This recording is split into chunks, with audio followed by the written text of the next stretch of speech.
Let's take the conversation forward because up next it's time for another special presentation. This is the India launch of Bain and Company's Global Energy and Natural Resources Report 2023, New Barriers, New Solution.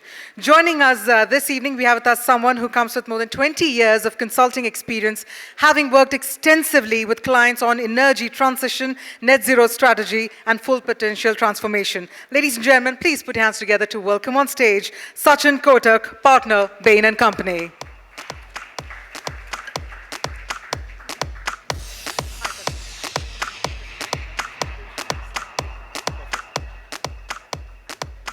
Great. Thanks, everyone. It gives me pleasure to talk about our new report and share perspectives from there in terms of what's actually happening in the world of energy transition, right? We all talk about new solutions, whether it's hydrogen, renewables, and all. I think things have moved much forward, and let's talk about it. As we talk about energy transition, there are three messages that I want to leave with you in next 10 minutes. One, as we think about energy transition and the net zero, it's about the dual challenges that the world is facing. We want to drive energy transition, move to low carbon sources, but at the same time, the challenge is that the demand for energy is increasing, and that's the dual challenge. What does that mean is that whatever pledges we have made, whether it's the 1.5 degrees Celsius or others, we are way behind it, we are off track. Having said that, the challenge we face is everyone in the world is trying to act on it, but there is not much alignment in terms of the action and the movement that is happening. So that's the other part of the challenge, that we all want to work on it, but there is less alignment in the global move because everyone is making their own solutions and their own moves. If you bring these two together, yes, the challenge is big, but there is one good news, which is all of us in this room, because we talked to about 600 odd executives, vice presidents and above across 200 odd companies. Everyone is aware of the challenges and the opportunities. Everyone is acting on it. And what does that mean is the kind of barriers and the solutions that are required are changing. And those are the three messages I want you to take away from the next few pages. I'm going to show a few data slides, but those are the three big messages I want to leave with you. What do you mean by dual challenges? I think all of us are aware of this chart. We have seen this, right? We talk about the whole 1.5 degree commitment, but where the current commitments are, what the actions are, we may not be able to achieve it. And that's the real challenge. The challenge is complicated by the fact that the demand for energy is increasing, right? Because the GDPs are growing, the per capita incomes are growing, and that leads to more demand for energy.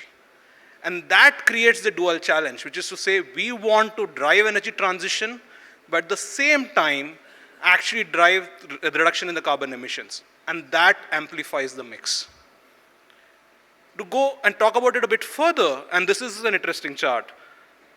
The x-axis is the GDPs of different countries and the per capita incomes across different countries. The size of the bubble is the population. Now, if you really think of the world, we are living in three different worlds, and there are different energy transitions happening across the globe. To the extreme are the rich nations, the advanced countries, where there is substantially high consumption of energy already there, because GDP and energy consumption are correlated. And there the transition is about how do they reduce emissions while maintaining the quality of life. The middle 3.5 billion population is where the challenge is very different, where the transition is about we are in a good spot on a growth journey. We now need to ensure that the future solutions we develop are scaled up well from an energy transition perspective.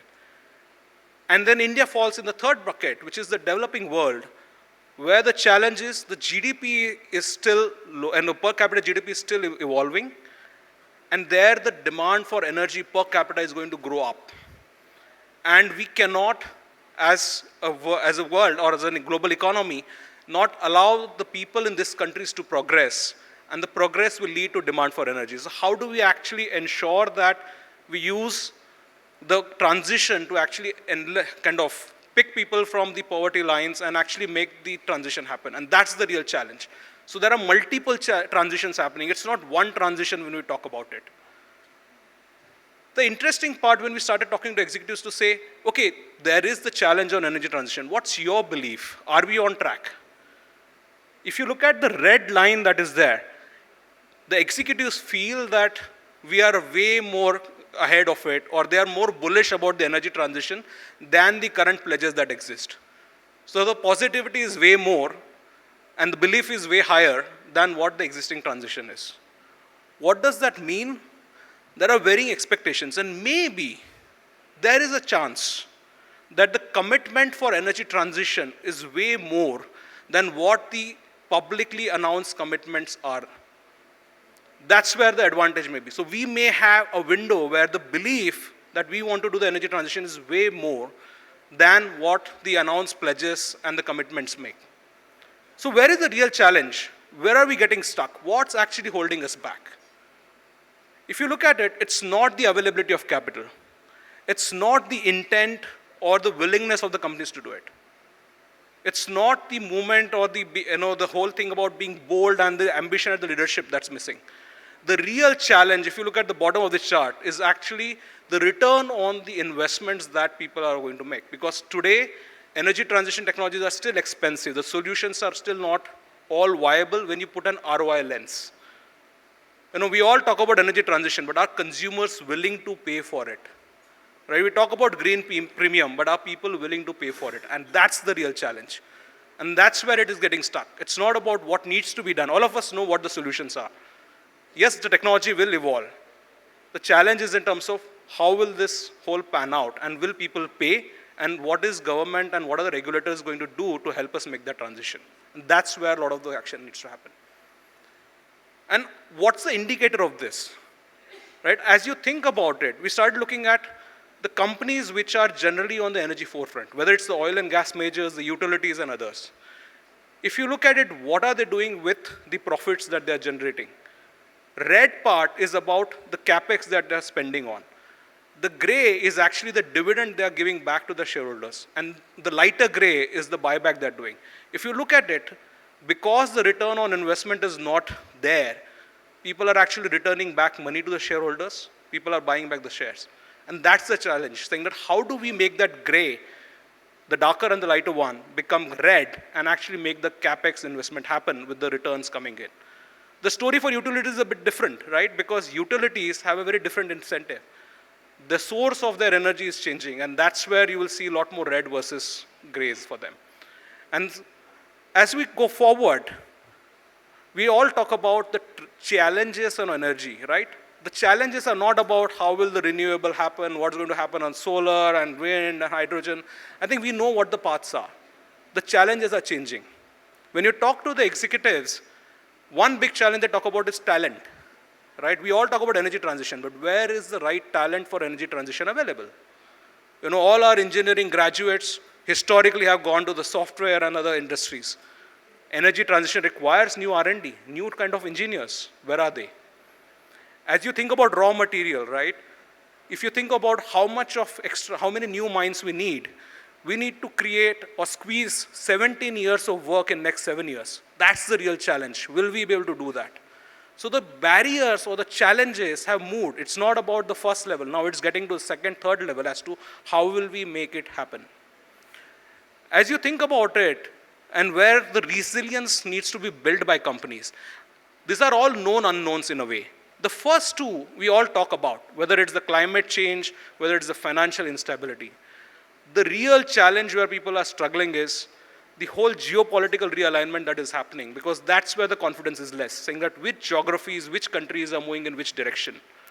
It's a competition. We talk about hydrogen, it's a competition between Brazil, India, Australia, Middle East, saying that who will become the next big exporter of the energy.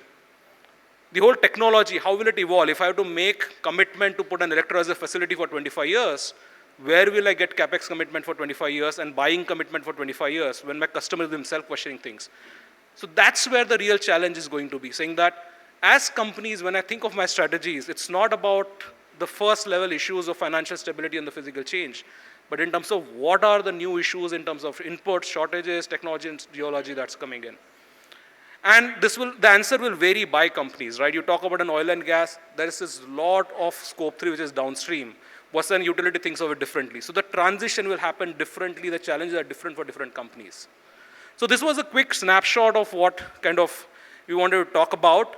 As you think about the challenges that the companies are facing, there are many, many different kind of actions that companies are working on. So it's on the level 2, level 3 where the action is happening, whether it's in the challenge of innovation and talent, whether it's about building the resiliences and the new risks, or making the economics work and the maths work for the consumer, because that's the real barrier that we need to solve for. And what are the new solutions that we need to think about? So as we think about it, what I will request is, this is our global report we just launched last week globally. We are doing an India launch for it.